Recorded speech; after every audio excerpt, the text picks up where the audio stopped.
Again, I'm sorry that this is really late, but, working late the night before, waking up early in the morning, sleeping through the rest of the morning to catch up with my sleep because I woke up to watch West Ham, which was my fault again. And then having some work done on the house, which is finally done, by the way. Well, I think it is. Anyway, here's the aftermath video. Welcome back to From the Anvil. It finished West Ham United 1, Tottenham Hotspur 1 at the London Stadium. Spurs put out its B team, and we couldn't even beat its B team. I said that it was going to be a case of the winner would not have the title of the worst team in London, but it seems that we are the worst team given who we had to play against and what kind of players we had to go up against, and we still couldn't win. The first half was a case of mixed emotions because I didn't think we played too badly in the first half, but in the second half, things got very, very drab. We're just lucky that Spurs couldn't hit the target. And they didn't capitalise on a lot of their chances. So we have to be thankful that we actually got away with it in that sense.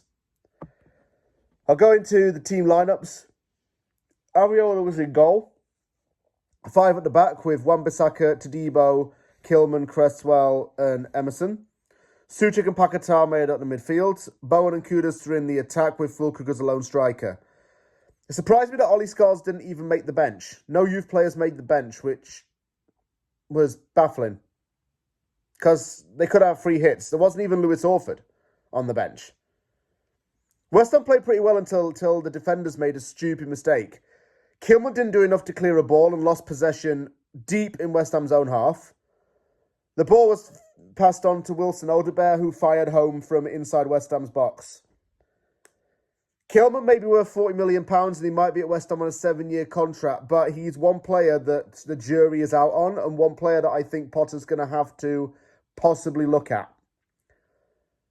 I think that Todibo is a better defender than Kilman personally, and since the Frenchman's started games regularly, he's got more confidence in him and he's put in some decent graft.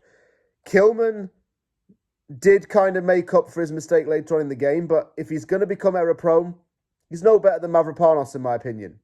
He needs to not do it. Cresswell could also take a little bit of blame for that because, and I just as a look at my notes, he didn't intercept the ball either. West Ham did have 2 penalty shouts denied. Pretty sure that Davis handballed. Wasn't given. But anyway, the equaliser came, and it was a great ball from Wan-Bissaka and a good finish from Bowen. Plays a little bit of mind games with Vicario and slots it under the Italian goalkeeper's legs for the equaliser. Wan-Bissaka was a good player in this game. He was my man of the match. He knows when to drop deep. He knows when to go forward, and it just comes natural to him like that. Knows where to be and knows how to move the ball. It's like how Sofal was in his first full season at West Ham. But only Wan-Bissaka's more mobile than Sofal. And we had a decent first half, to be fair. Füllkrug had good one-touch football. He was good at building up the play. Feel that we were doing okay at this point. It was 1-1 and all to play for. We're lucky Spurs couldn't gain any momentum in their attacks. And, they've got a second leg of a Europa League semi-final to play this coming week. They probably had that on their minds. West Ham made a quadruple sub. Füllkrug off for Ferguson. Paquetá seemed to be very emotional when he came off and James Ward-Prowse replaced him. Souček off for Soler. Todibo off for Sofal. Ferguson, to me, is done at the club. Don't see the point in having him round. I think I was a bit nervous when Sofal came on because I don't know what he was going to offer in the game. Soler, I don't remember him doing much. And James Ward-Prowse did have a couple of free kicks which went towards the box. One of which, Bowen got his head on the ball and Vicario had to make an acrobatic punch, low down to get it away.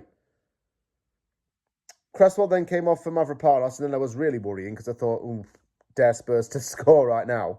But it didn't. And it finished 1-1. I'm not exactly enthused by the result.